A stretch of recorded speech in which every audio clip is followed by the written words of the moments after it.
So, motherfuckers,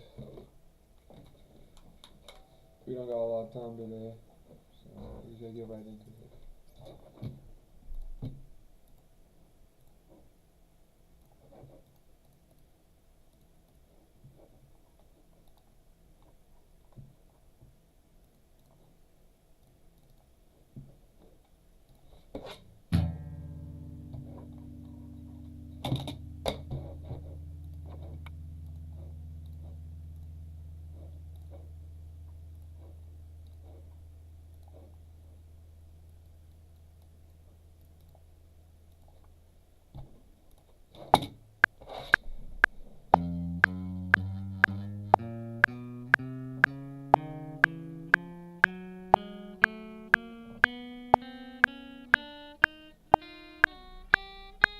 That was not good. Should I do this clean?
Alright, the alternative one.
we need a 4-note per string metal shape.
Alright, we made it to the 3rd fret today, but just barely though. We kinda had to stop at the 5th for a sec.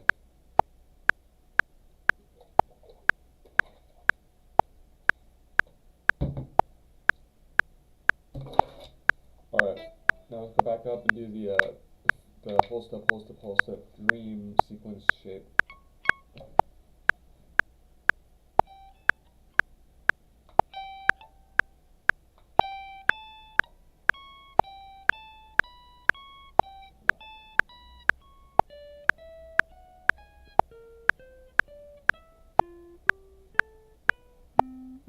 I think we're just gonna try to go up and down with it,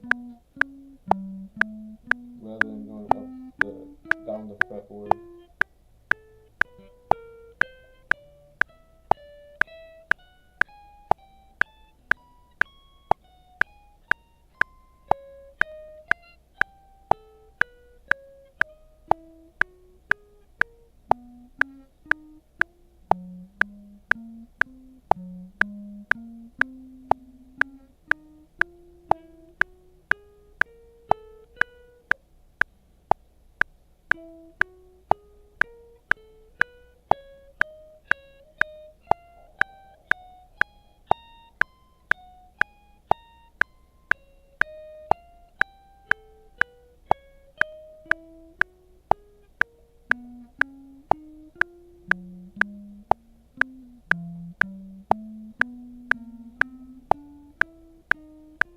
Here's what we'll do, we'll go up and down once, but we'll go up and down twice before we descend.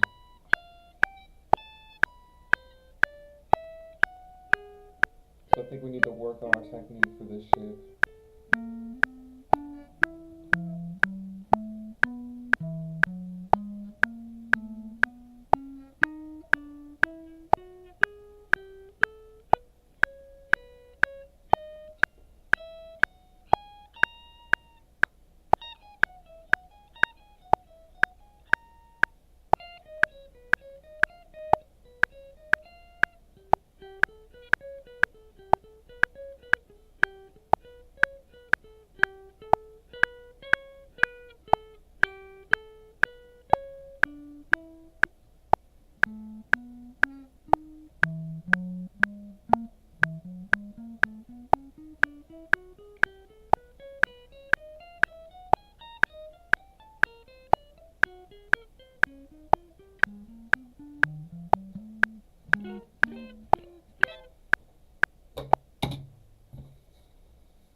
Okay, we're going to triads and their inversion. So we start with major, then we go to minor, then we go to diminished.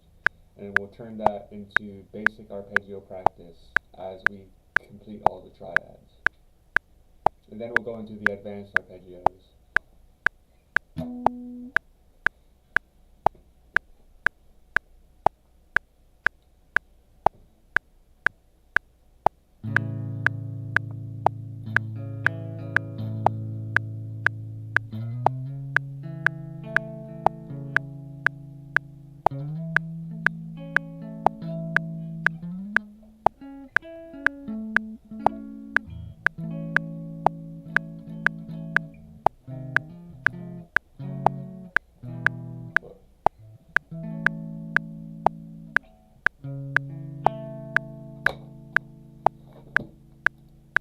We'll lower this beat.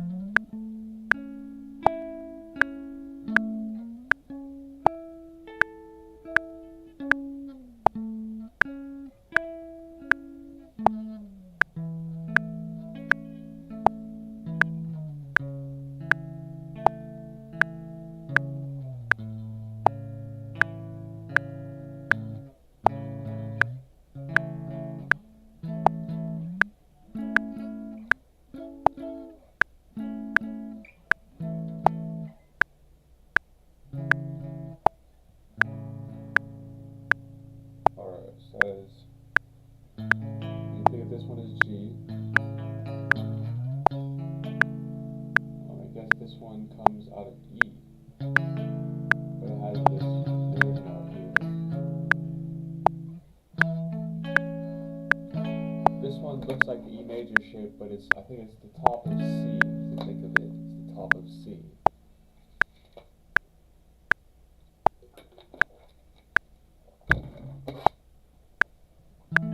And then it repeats, because it's triad, so there's 3 inversions.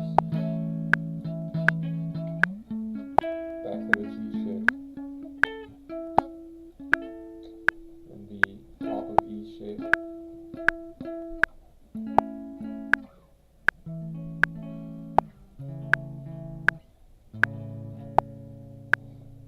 Alright, and then for the next,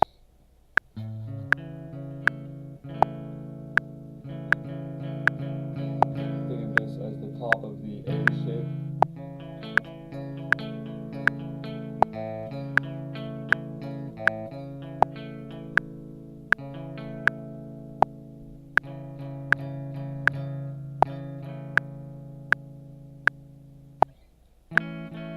And then so basically the order of shapes repeats on the next string, but it's like down 1, right? So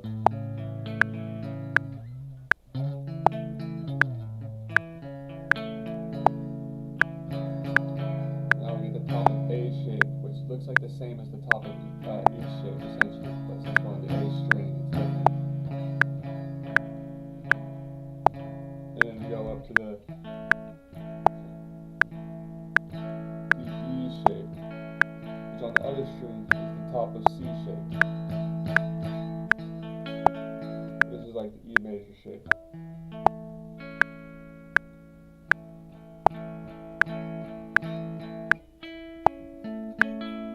And at A we get the C shape.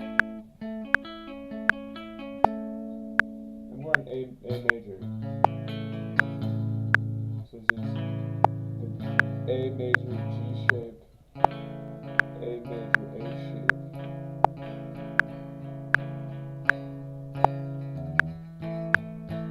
A major E shape, A major C shape.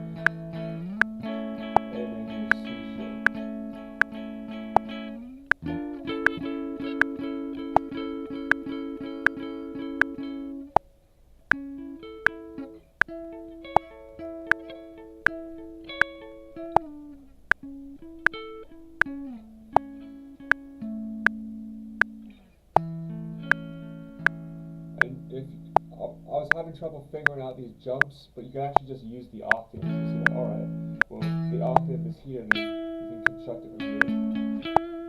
And go down an octave, and then go down an octave. Like the diagonal octaves, if you know what I'm talking about. The up two strings, up a whole step octaves.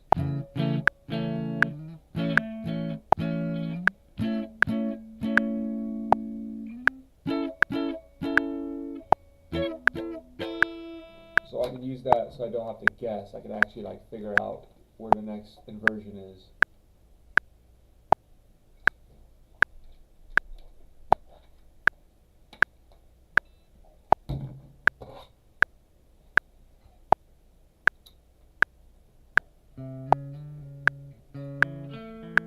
Alright, and then for the next shape, next string, this is the A major shape.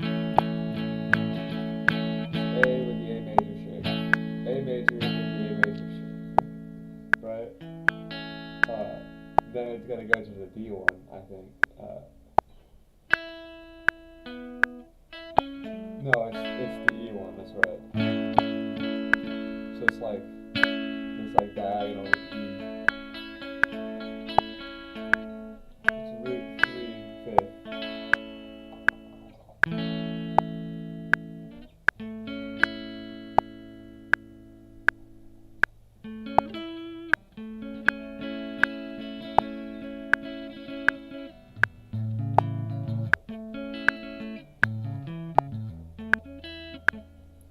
You can think of it as the same as like this G major shape, or the A major with the G shape. And when you go up here, you got the B string, so that last one is up, so it's just a perfect diagonal. And then it's the diagonal, or then it's the D shape. It's like the D shape with without the top note.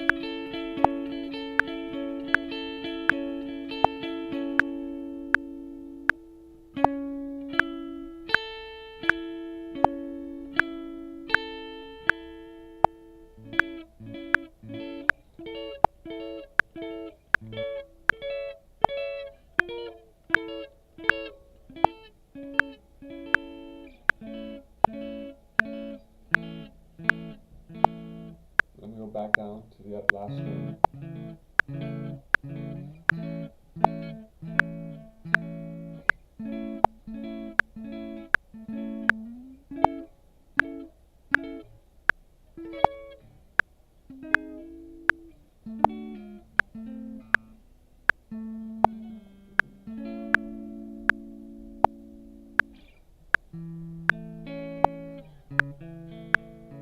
Then we go down to the bottom string again.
Making arpeggios, but without the highest note.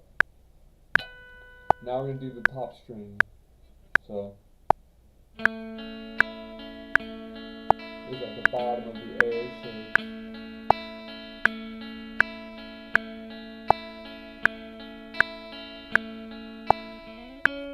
This is at the bottom of the E shape.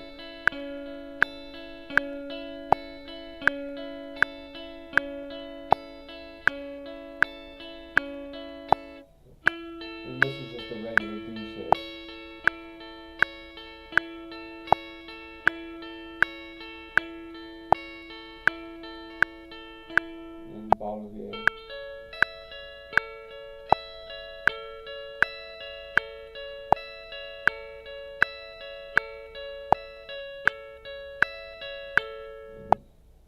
Bottom of the E.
Alright, now we're going to do arpeggios.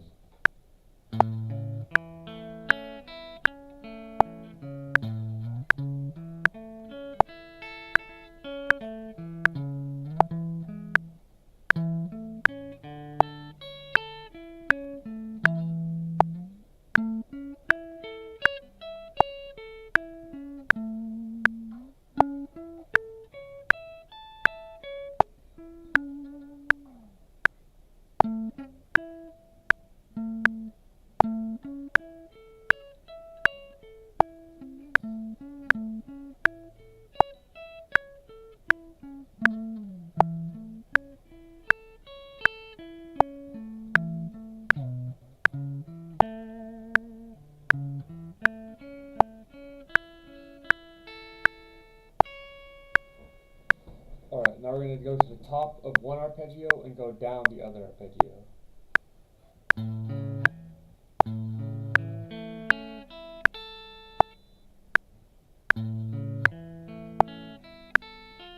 Let's try that again.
Alright, now we do minor triads.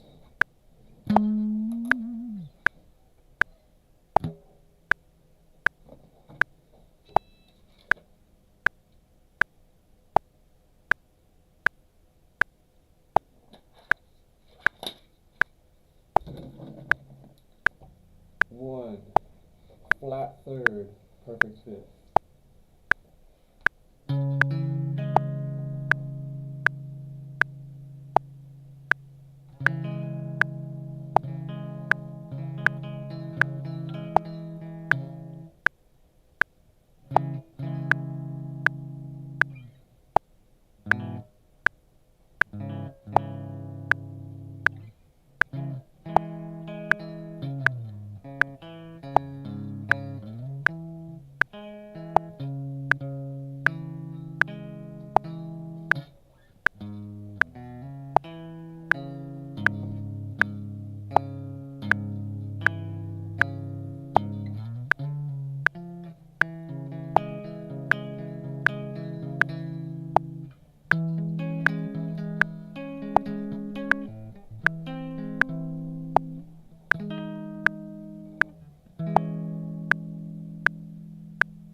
Do it up one more.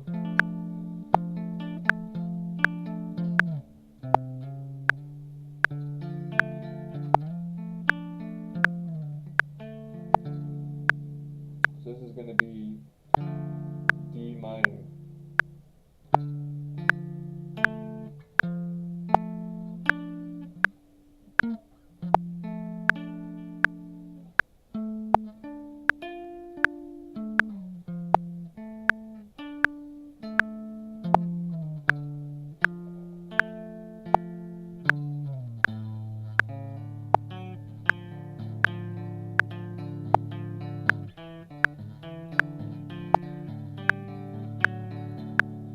Something about the minor triads make me want to like mess around on them.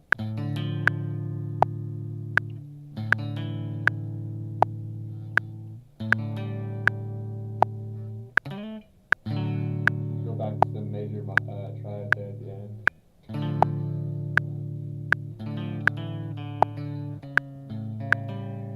Then becomes diminished triad.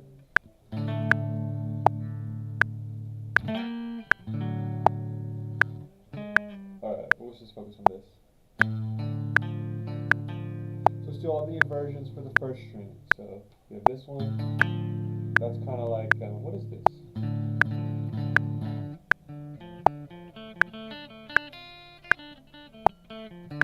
I guess that's sort of like the top of C minor.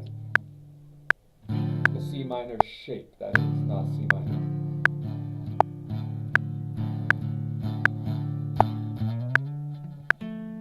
Just G minor.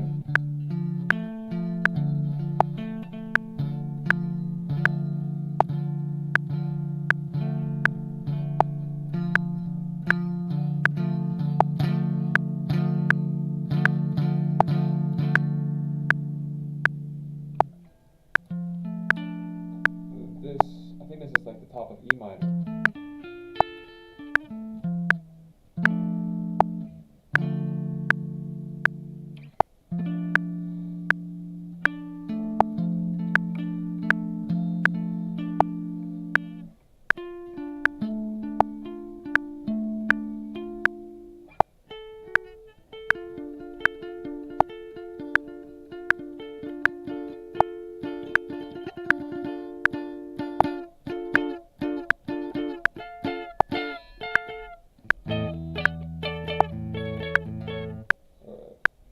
Let's not get too excited here.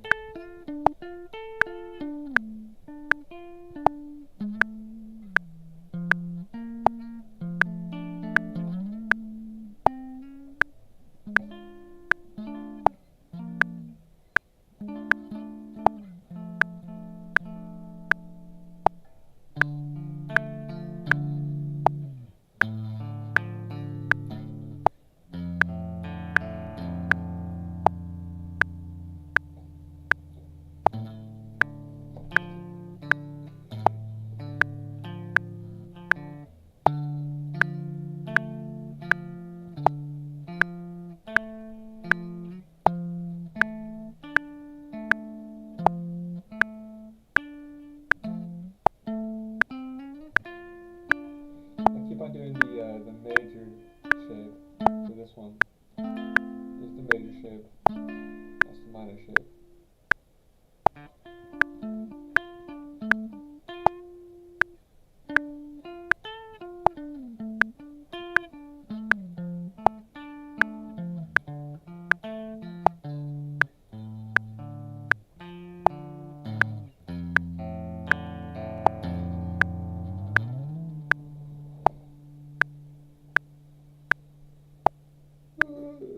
Versions of the first string.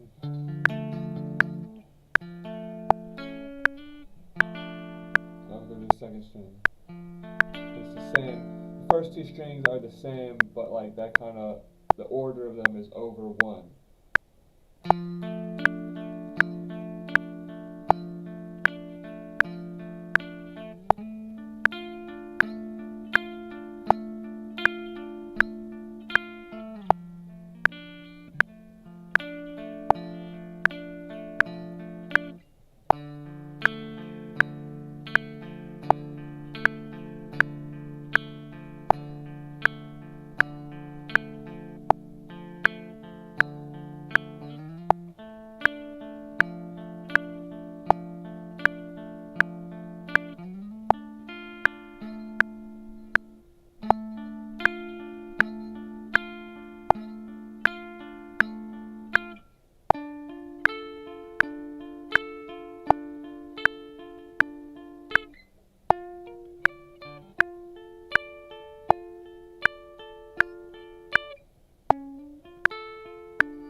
Alright, so we'll start labeling these.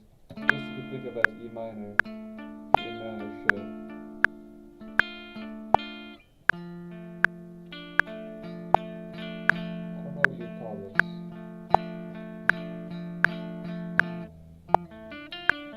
This is an A minor.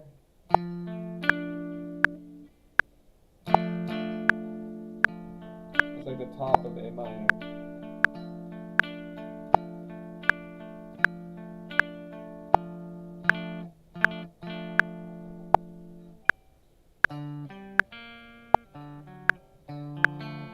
C minor shape.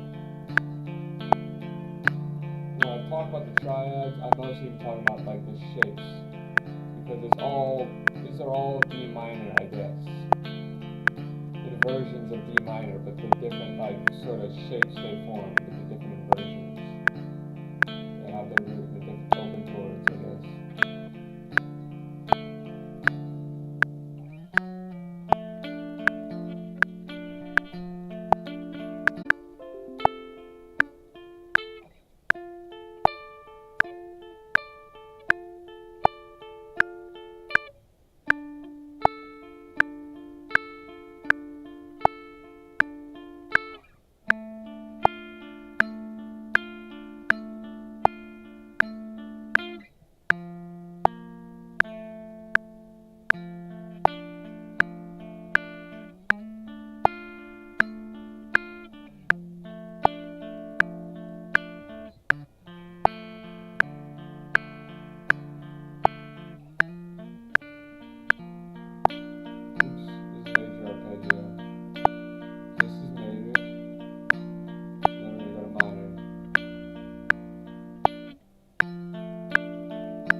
Well, that's a good way to practice. We'll skip them. We'll skip them in inversion. We'll go back down and go up.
third string.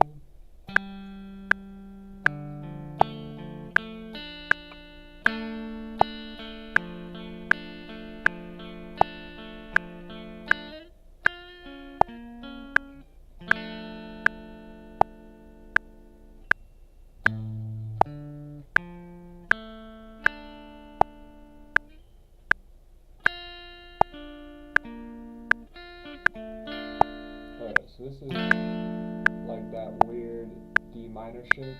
And this is the A minor, this is the regular normal A minor. And then it's going to be like the E minor shape. At the bottom of the E minor.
Alright, now let's do the top string. It's like the top of the A minor shape. And it's just the regular D minor.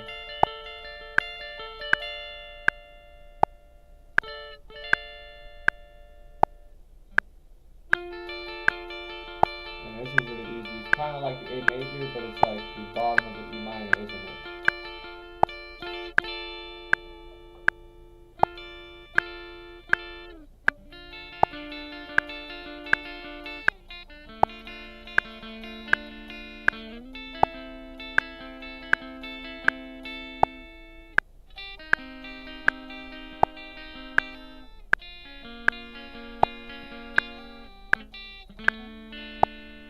Messing around with these minor triads is a lot of fun. You can get a lot of cool sounds, I think.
these arpeggios.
Alright.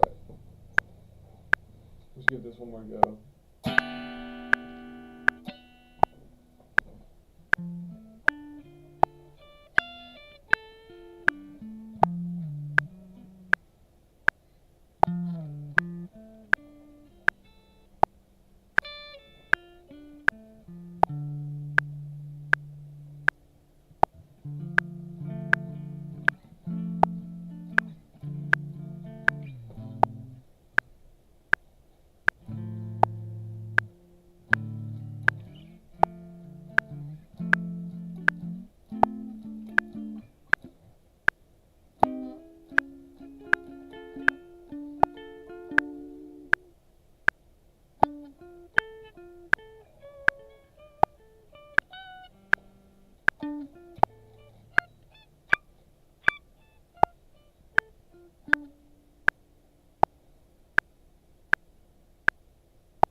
Alrighty, let's do the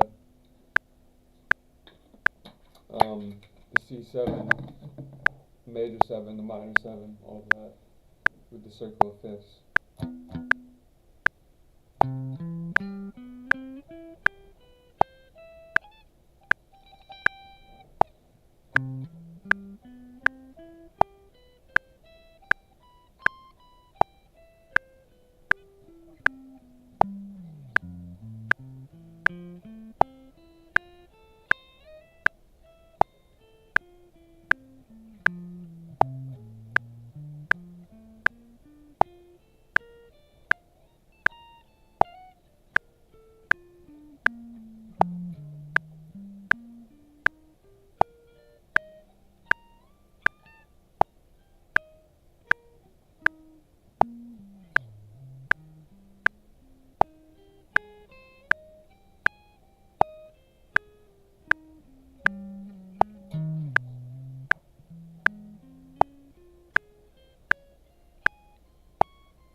Alright, let's do the minor 7.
Yeah, so we're getting this looper pedal, should arrive later today. Next practice, what we'll do is we'll play some like, so we're doing the minor 7 arpeggio. We'll play like a minor 7 chord, and then we'll do that arpeggio over it. And then we'll do like a minor 9, and then we'll play the minor 9 arpeggio. And then we'll do like a dominant 7, and we'll do the dominant 7 arpeggio. And then we'll do just a regular major. And we'll be chaining these arpeggios together. That's the next step.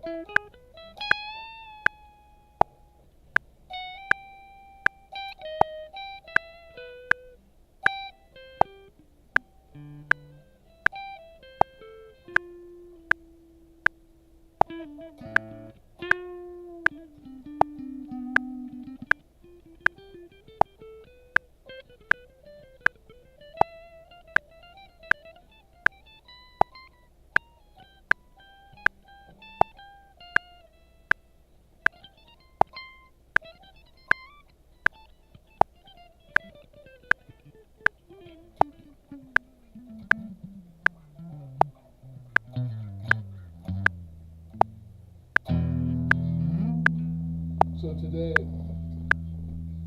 we're doing the mode of the week, or the mode of the day, is the Aeolian, the natural minor scale.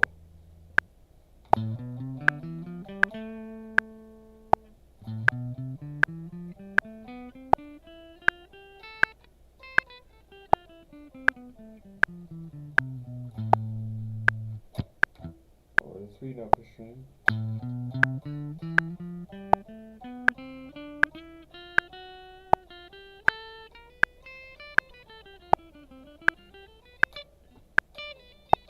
Oops.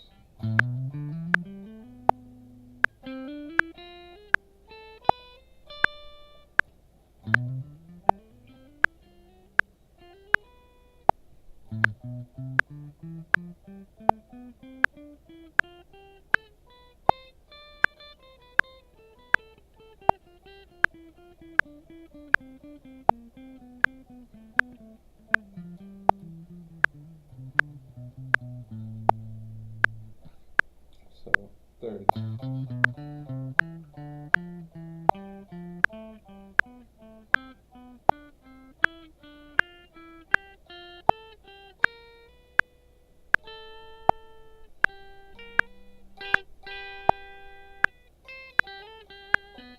Fourth.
So it has a minor triad, diminished triad, major, minor, another minor, major,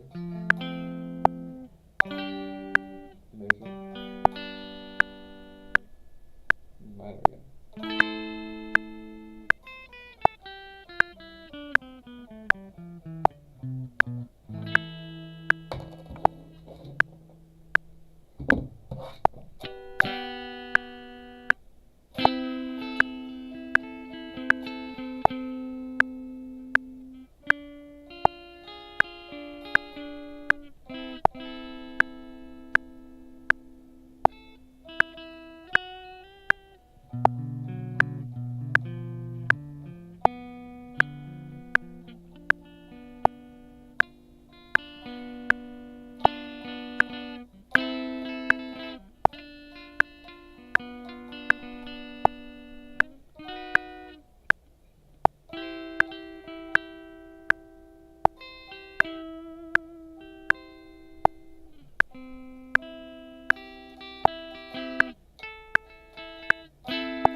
Alright, let's look up arpeggios that work in minor, or the Aeolian.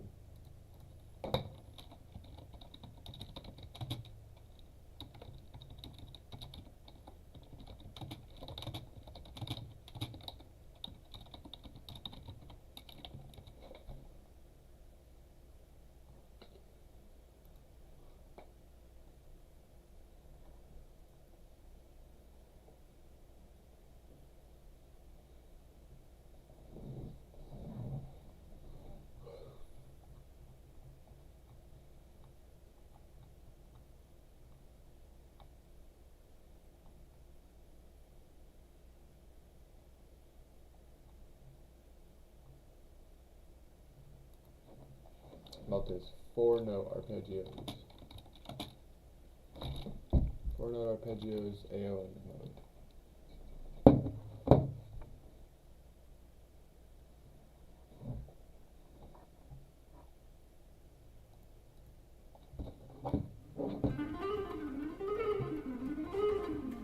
Go to my website right now and download my free course on alternate picking mastery. It contains 5 essential exercises that will take you to alternate picking mastery faster than you can imagine. And then I've included my method of how to lay out a practice plan in just 1 to 2 minutes that will absolutely boost your results like nothing you ever tried before. So go download it right now. It's free.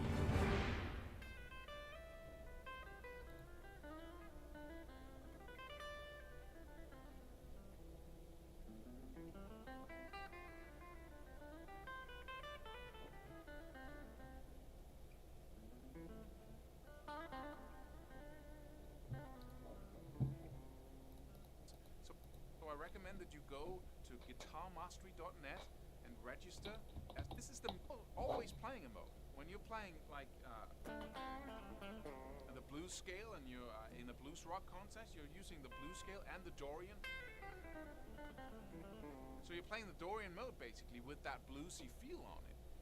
When you're playing melodic rock and you have the A minor chord in the background, and you're using your A natural minor scale, maybe some classical arpeggios there, sweep picking, then you're playing natural minor, but that's the same thing that if you're keeping the A minor in the background, that's the Aeolian mode, right? So you're always using mode. So the best thing you can ask yourself when it comes to improvisation and tools, the actual tools you use, that is, do I really master the modes I'm playing when I'm playing? And the system I'm going to describe to you now, you can just, run with it and take it. I've put this down into the biggest program I ever created, training system, but you don't have to think about that. You just have to understand what I'm telling you, and then start practicing this. So I was faced with that. You want to learn modes, and you realize that a mode is the sound you hear when you have that chord in the background from the diatonic scale, the major, minor scale, whatever. And if you want to play that mode, you want to play the scale, and then you want to emphasize or put your focus on the notes of the chord in the background. If you do that, you don't even have to have the chord in the background. You can hear that this.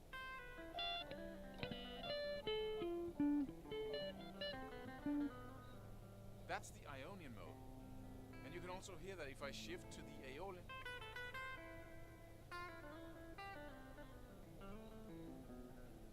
You can hear a totally different sound, right? Because I'm emphasizing the notes of the chord. How can I do this so confidently? Well, this is the system. First off, let me just describe the confusion I had getting into this, because I was told, to use the cage shapes, right?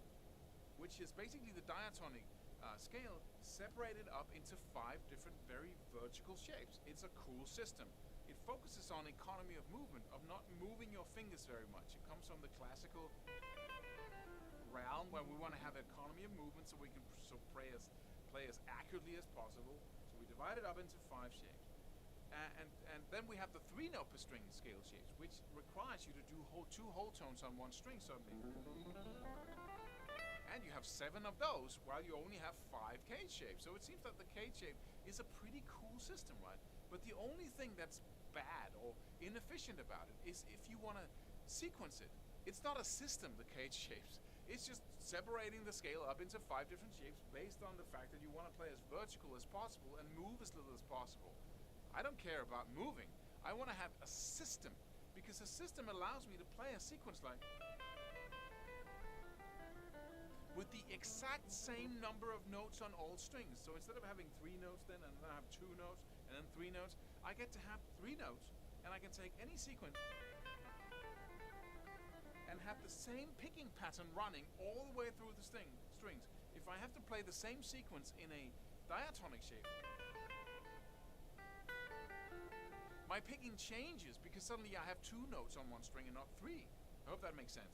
So I'm all into systems because it reduces the amount of time I have to practice. And another really important point, it takes something that I learn in one area and I can just expand it and use it in any area, like the picking, for instance. If I can learn the picking in one shape for this sequence, then I can do the picking in any shape because it's exactly the same, right? So that reduces learning time immensely, technically, and it allows me to play faster.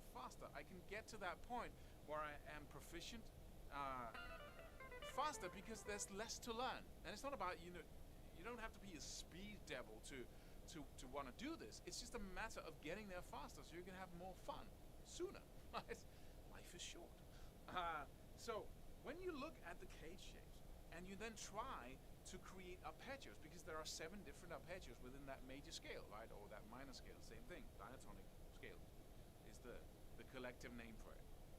7 different arpeggios. So if I take the first cage shape and I have to learn all the arpeggio shapes of that, and within that shape there are 7 different visually unique patterns, right? And as the cage shape, it doesn't have any system to it, so I have 2 notes first to the C major 7th arpeggio, then 2 notes on the next string, then 2 notes, then 1, and then 2 on the top string there. If I'm to find all the notes within that K shape that belong to the C major 7th arpeggio. If I do the same thing for the same shape with the next chord in the row, the D minor 7th arpeggio, then I go, then I get 2 notes on the first, then 1 on the next string, then 2, then 2, then 1, then 2. No system. Random amount of notes on each string. That's okay, right? It's not wrong. It's just, it's not a system, right? It's not systematic. So, and if you do that with all the arpeggios, 7 arpeggios, you get a uniquely different shape for each arpeggio. You go to the second K shape of the C major scale. Then you have 7 new arpeggio shapes. C major 7th looks in a new way, D minor 7th looks in a new way, and so it is with all of them. So now we have 14 different 7, 14 different arpeggio shapes, then 21 in the next shape, right? Then 28 and so on. Oh, it's 28, yeah, it's 28, right? So you get a lot of different shapes, like you have a lot of different chord shapes down here, so we're used to that, right? And that's okay. You can just go ahead and learn them and memorize them. So now you can target all chord notes in these 5 different K shapes if you want. That's one way of learning it. I almost called it a system, but it's not, right? It's just a way of chopping things up so you can learn them in little groups, each K shape. But that wasn't good enough for me because I knew that if I had to sequence these arpeggios, like play like 4 notes down,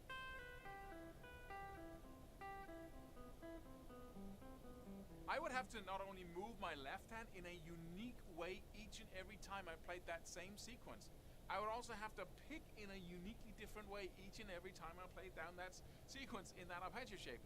So 7 different picking patterns, 7 different fretting patterns for my fingers to move in for each of these. And I want to learn a lot of sequences, right? So I can do a lot of different cool arpeggio stuff, right? And I want to mix these arpeggios with scale notes as well. And I can't do that in any systematic way in this way. So I came up with a system of my own that I call Modal Mastery. And that is the biggest program, the biggest course I ever created, because it's a training system for how to take what I call, or what is, 2-1-2 shapes instead. So you put down a systematic rule, and as I said, you can run with this. You don't have to go buy anything to use this. I took, like, instead of saying, okay, the arpeggio shapes has to follow the K shapes, I said, just forget about the scale shapes. I'm just going to lay out my arpeggio shapes. So I have 2 notes on the first string. So the first 2 notes of any arpeggio, I put those on the first first string. Then I put the next note on the lonely string there, the next, so I have 1 note on the next string. Then I take the next 2 notes of the arpeggio and put them on the same string. So I get 2 notes on the next string. Then 1, then 2. And I get these very predictable shapes. So now, if I lay out, and of course, if I move it out,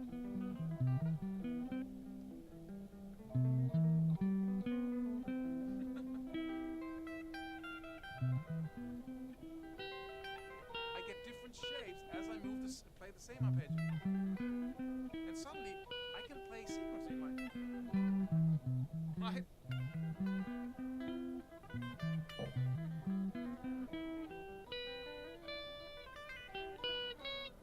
Suddenly it's predictable. I'm playing the same thing with my fingers almost, but I'm playing the same picking exactly no matter what arpeggio I'm playing. So I really reduce my technical learning time enormously, right? And I have a predictable system. I can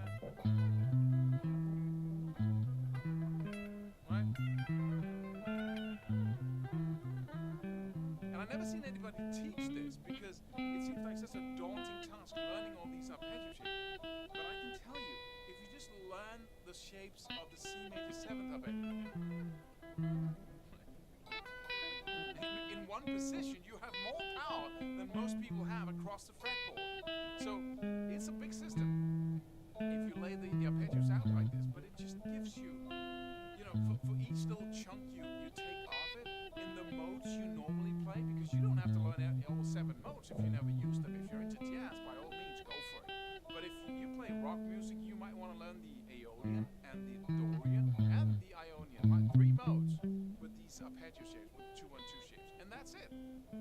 And that gives you immense power, because the next step we then take is say, can I really learn the scale notes in a way that sounds modal. So I can actually reproduce the sound of the Ionian mode, playing both scale notes and arpeggio notes, and I play like a fast run. How do I do that? Right?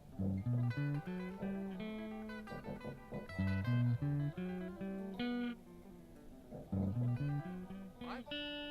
Is that possible? And as you saw, it's possible because when I do. That's very interesting. That is very interesting.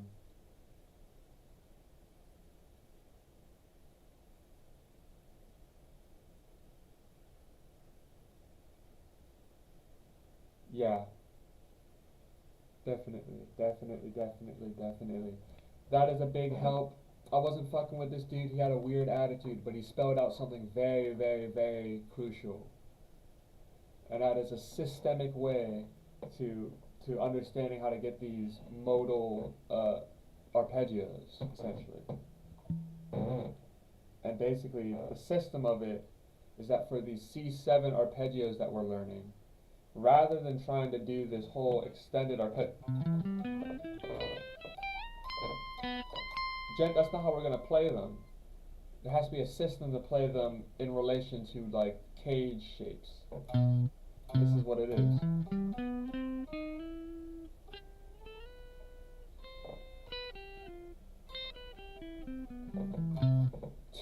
Two notes per string, one note per string, two note per string, one note per string. Goes back and forth. And then if you do that, you can play it in like an area. And that applies to all of the 4-note arpeggios. Mind blown. So look. 1, 2, 1, 1, 2, 1, whoops, 1, 2, 1, 1, 2, 1, 1, 2, 1.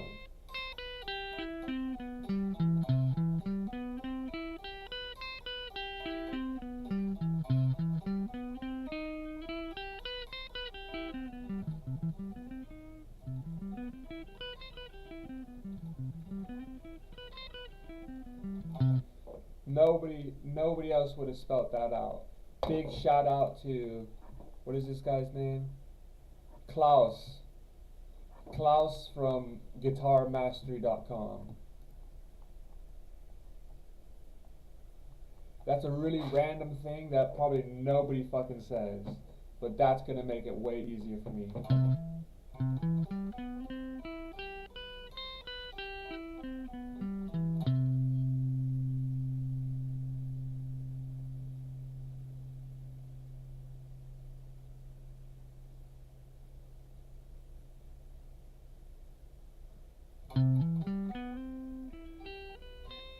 And as who said that? Knowing is half the battle. Knowing is half the battle. Now that I know that, I'm gonna have to practice that with all of the arpeggios.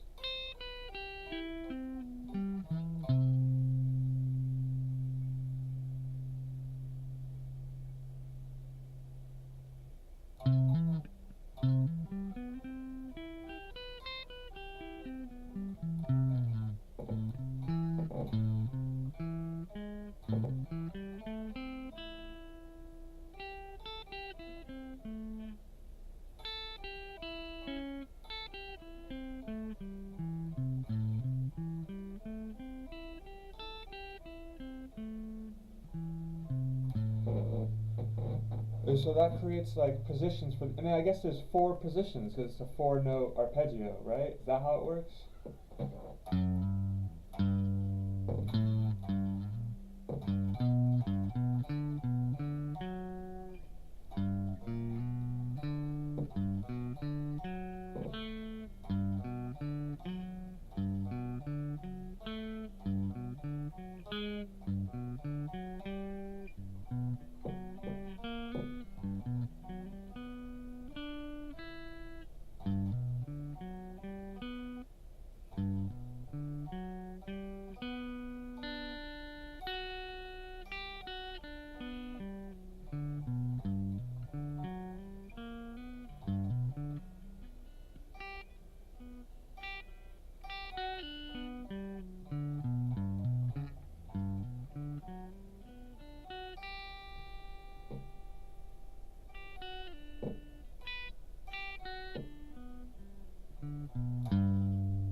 That's a good one. That's really good stuff out there.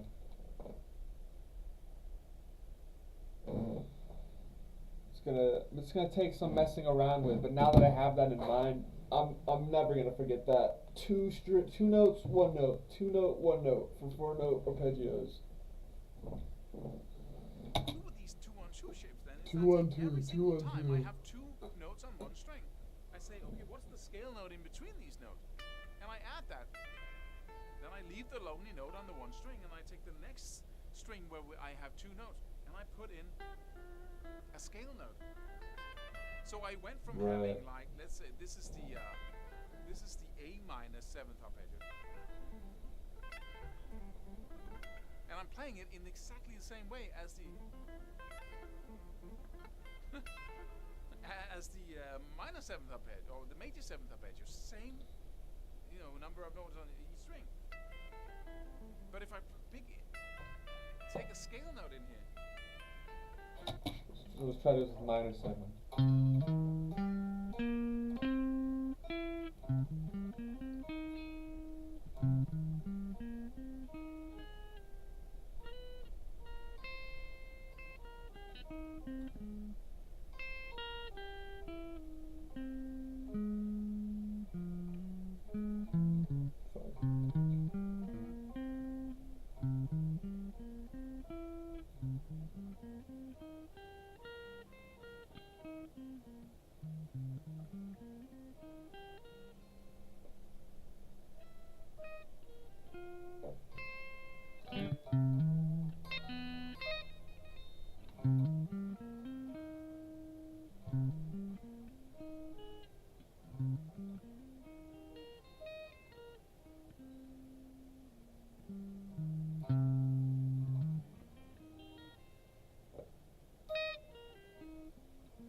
Whenever I have 2 notes, then suddenly I have 3 notes instead of 2. So now I have a 3-1-3 shape.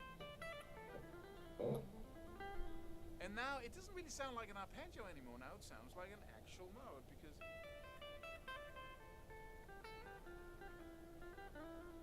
Let me just play that A minor in the background. So let's reproduce the Aeolian sound.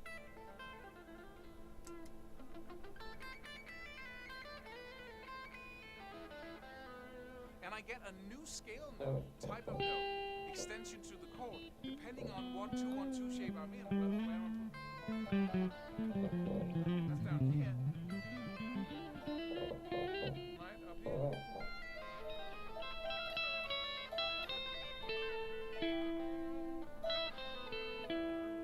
And because it's so systematically laid out, I can play the same phrase using exactly the same number of notes on each string, but I can play it in 3 different positions and get a new melody. Right? That's one of the that's an A minor 7th arpeggio with the added scale notes in between. Let me play that in the next position.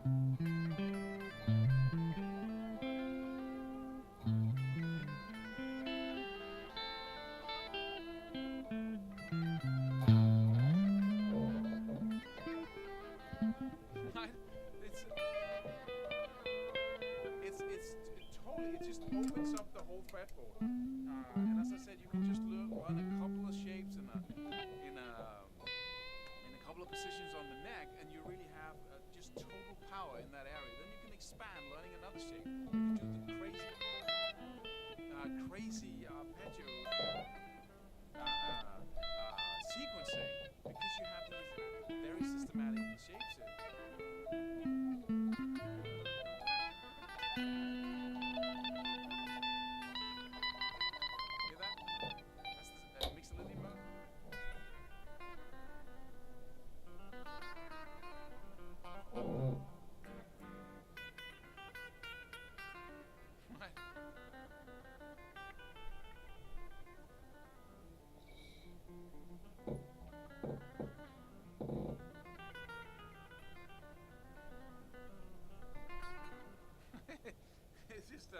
It just comes out Mixolydian because you take these 2-1-2 shapes and you mix them together, put in the scale notes, and suddenly you're just playing the freaking scale. You're just moving your hands through the scale, but it all sounds Mixolydian.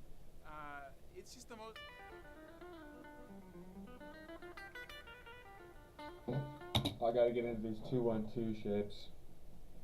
That seems like a good. That is the way to master these arpeggios. I was thinking like, well, how have I figured them all out? Like 2-1-2. It's simple. Go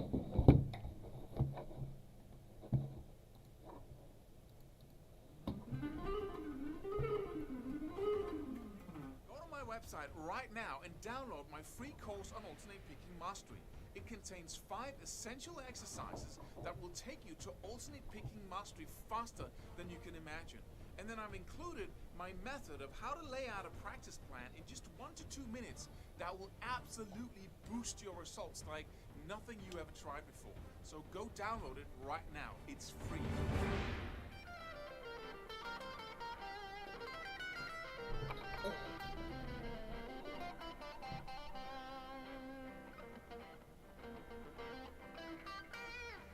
Hey, a little Mixolydian sound. A new question, and I should say that I read all the comments below these YouTube videos, so if you have anything to ask me, please do so, and I'll answer your questions in a future video. This question is about how to lay out arpeggio shapes, because this guy is just all into it right now, trying to solo with the arpeggio shape using the major scale slash minor scale, same thing, and then focusing on the chord notes of the chord being played. And so how do you lay out these arpeggio shapes? And the first thing we're taught is that, we have the cage shapes, right? And those are really cool shapes. They're based on the fact that we want to stay vertical when we play. We assign 1 finger per fret, and then we want to play a scale. This is the C major scale. All the way without moving too much back and forth. It's a classical way of thinking, basically. And which is, it's very focused on not moving very much. Economy of movement is the big thing, because then you can execute more accurately. It's easier to execute more accurately, and that's everything in classical music. You don't have to improvise, you don't have to come up with stuff, but you play the thing that's on those notes, and you play it perfectly. That's execution, right? And the way to execute in the most accurate way is to make sure that you don't jump around and do all kinds of things as you do it. But when we take this instrument and bring it into rock and jazz and do all kinds of stuff with vibrato and sliding and bending and add distortion, we want to do some new stuff. But the cage shapes are focused vertically, and we have 5 of them. So if you look up the diatonic scale or the major scale, the 5 cage shapes, C, A, G, E, D, then you'll find 5 of them, all focused on staying vertical. Because if you say, okay, let's play this and let's play it all vertical, and you end up with 2 notes on some of the strings, or 1 of the strings, in order to stay vertical. If you want 3 note per string, suddenly you have to play 2 whole tones on 1 string, right? Like this. And that is relevant for arpeggios, because then think about it. We have 7 notes in the major scale, right? And that also means that we have 7 different chords, because every chord, you take 1 of the notes, in this case the C, and then you take every other note until you have 3 notes in that scale. So you focus on the notes, right? And then you get a C major triad, 3 notes. You can also do 4 notes, right? And then it makes you end up with a C major 7, because that's how the notes are really positioned in relation to each other, and that gives you. And then you can do the same thing from the 2nd step, and the 3rd, and the 4th, and the 5th, and then you get 7 different chords. And those chords have arpeggios, which is basically just the notes of the chord played separately, right? Right? And I have a solution for the 3-note version of these arpeggios, these chord notes, and the 4-note. And I'll just give it to you, because when you look at the cage shapes, just think about it. If you have to play the arpeggio shapes within each cage, and this is important to understand. If we take the first cage shape, and we then take a piece of paper, we mark it out, and then we start, circling the notes of the C major chord within that. That was the 4-note version and the 3-note version. Right? Then we end up with a shape, a visual shape on top of that, right? And the same thing goes if we take the 2nd arpeggio and the 3rd and the 5th and so on, right?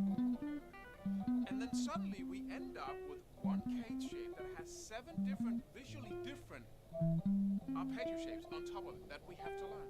But that's just one cage shape. Then we have the second cage shape. And if we take the C major arpeggio, again the C major 7, or the C major triad, and lay it out, circle the notes, then we get one new shape. And then the next chord, each one of the 7 has a new, visually different shape within that cage shape. So we get 7, 14, 21, 28, right? So it's just an enormous amount, but we're used to that because we learn chords, and that's a different shape for each chord. On a piano, that's very different, right? We have one octave, and everything looks basically the same. You can invert it and take the top note and put it in the bottom, and so on. But basically, it's very simple. On a guitar, because we have the same note multiple places on the neck, you can do all kinds of versions of the simple C major chord, right? And play it in all kinds of places. So we're used to that thing where there are all the shapes we have to learn. But there's something annoying about the cage shapes, and I don't say that they are bad. They just have something that they're not good at, right?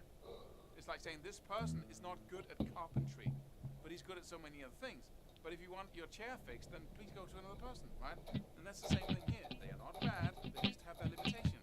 And the limitation, for instance, is that enormous amount of arpeggio shapes that you get if you want. And you can, of course, learn them, no problem, right? But if you want to play them fast, it's a really bad idea to have an uneven amount of notes placed on the strings, and just like with the cage shape, right? If you want to play a sequence, you're going to have trouble. You're playing it through these odd shapes where you have 3 notes and 2 notes on one string. So, in order for me to get that kind of system in my learning, I designed a way to do the 3-note arpeggios and the 4-note arpeggios. The 3-note arpeggios, I basically just took the sweep picking angle on it, and I said, okay, if you have an A minor triad, right? Then I decided, I lay it out on the fretboard, so I play 2 notes on the bottom string I'm playing, and 2 notes on the top. Most of you know this way of laying out that triad arpeggio. And then all the strings in between, I just have 1 note. So I ended up with 2 down there, and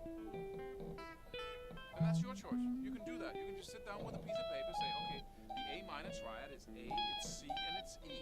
Let me take the first A on the low E string, then the next C on the low E string, and then the E on the A, and then what's the next note? It's A. So let's jump to the next string, play that, and then the next note is C, let me play that on the G, and so on. So you can simply mark them out. And that shape allowed me to do fast sweep picking. And then I go to the next note, the C from the low E string, and do the same thing. And lay it out like that. Same thing here. Right, all the way up. And you can find that's a very common sweep picking. But that also is a good way to lay them out, because now I can actually say, okay, if I have the C major scale here, right, and I've learned the cage shape and I can put them together and to some degree play horizontally, then if I have that let me just say the A minor, to get kind of have that in the background, and I use the C major scale, which is also the A minor scale. And now I have like the A minor shape there, and I can use my cage shape.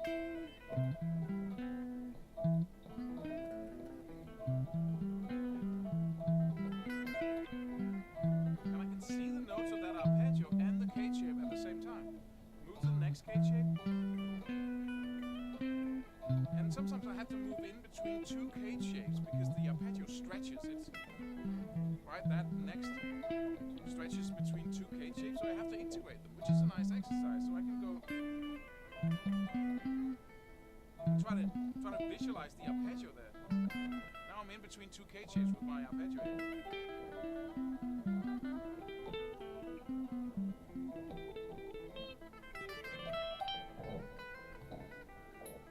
Right? Always focusing on the notes of the arpeggio. Next one up here.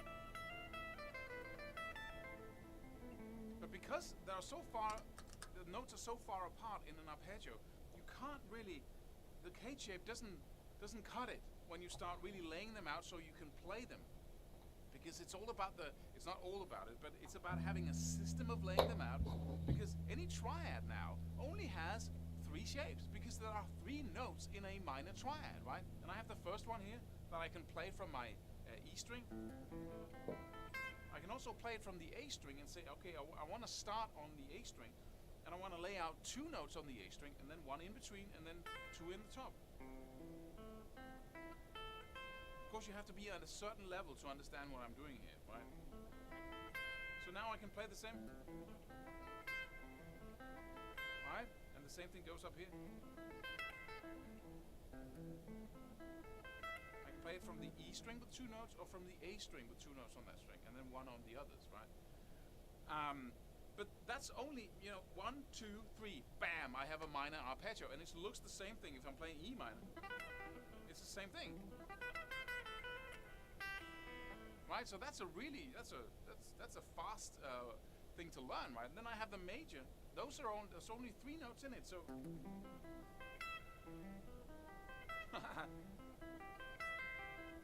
right. So one position here, I'm playing the C major scale, or the C arpeggio. Next position, 3, right? So check them out. 2 notes on the first, 1 and then 2 note on the last string, and then you will have 3 minor shapes and 3 major shapes. Learn those. Mix them with the cage shapes, all the 3 note per string, whatever you're used to laying out the major, minor scale, right? And then start, and look at it at a chart if you need to, and say, okay, how can I? And you have to go in between shapes when you start learning arpeggios, okay? So that's the triad system I adapted to. Then there's the 4-note arpeggio, and that's what I talk about in the video on YouTube here that calls Magical Arpeggio Shape, Arpeggio System lets you whatever, right? So if you search for magical arpeggios or whatever, then you'll find that video. But that's a way where we say, okay, we lay out instead of just having the cage system and just finding the notes within each of the 5 cage shapes, we're going to focus on how we play the arpeggio instead, and just discard of the cage system. And if you do that, you can do 2-1-2 shapes, and that's what I talk about in that video. That's what my modal mastery system is based on. Completely. It's my biggest program, because it's all about how do you utilize these 2-1-2 shapes. If you lay out a 4-note arpeggio, any 4-note arpeggio, so you have 2 notes on the first string, 1 note on the next, and 2 on the next, then you have a way of picking. That's the same every time.